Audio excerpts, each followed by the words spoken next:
House of Hope started to take formation in 2003 when we purchased our first lot of land here. 2007, our first children came to live here from Nias Island, and from there it has just progressed and progressed. We got to 2012 and we saw a great need for us to step into the education arena. Our own children were attending the local government schools and were struggling. Because they were orphaned or abandoned, they were classed as lower than a dog. We started working towards getting the school started. In 2011 we went to Jakarta. We were given the opportunity to take some teachers who were new graduates. They were all high school teachers, but they had to come and teach 4, 5 and 6-year-olds, so we had to train them how to do that. Since then the school's grown from 34 students and we've just started a new school year and we're up to 244. So we've seen amazing growth over that time. Our motivation was always first and foremost for our own kids, but also looking at the villages around about. If they couldn't afford a school uniform, their kids couldn't go to school. It was as simple as that. And a lot of them couldn't afford a school uniform. And the quality of the local education is very, very poor. Majority of children here that would go through a primary school, very few would go on to a secondary school or high school. When we first came, we walked to the local elementary school that our children were attending.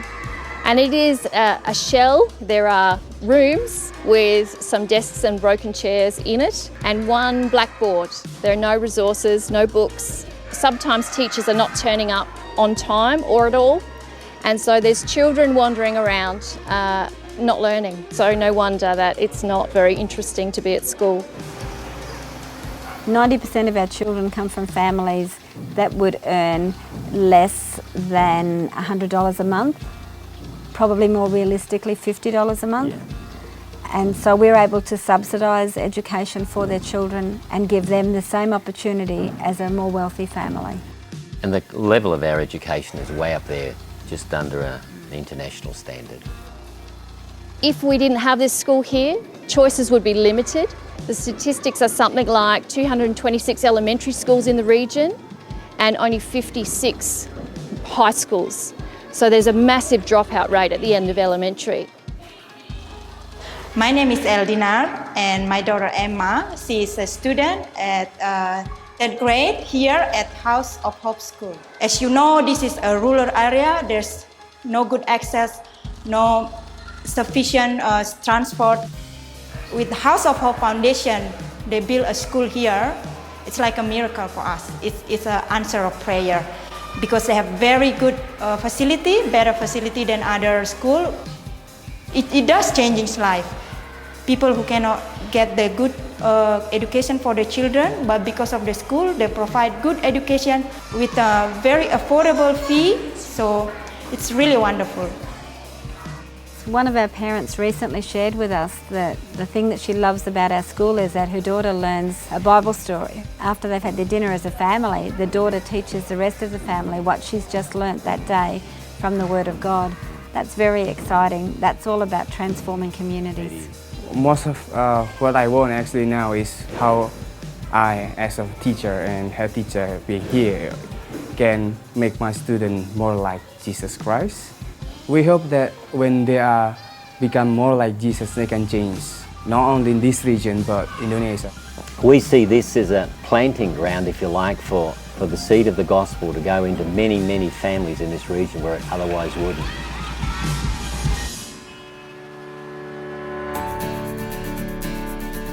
One of our dreams is to continue to expand our school. Yeah. The community are begging us to go to a junior high school and a senior high school. We have the land. By the start of next year we'll start to fill it so that it can settle, but we need to start Year 7 in 2018. So while it's a long way off, it really is a stage where we need to have it happening pretty soon. We'll need resources for middle school, we'll need ideas about how to set up facilities, we will need a whole range of thinking that needs to happen around setting up a middle school and what a great middle school looks like here in this region.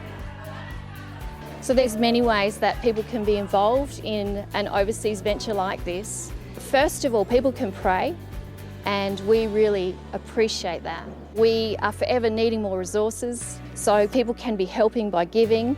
There's also opportunity to sponsor children for their education from elementary right through to our university kids who come through at House of Hope.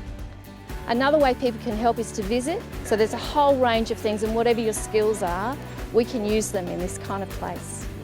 It's very beneficial when we have a partnership with Australian schools. It's very help us here as a teacher, and they give me a lot of new thinking, and also new mindset about how I have to do it here. The part that I find most rewarding with my involvement here is finding the individual child and seeing them know me when I return and seeing their progress. Because for me, it is all about the kids.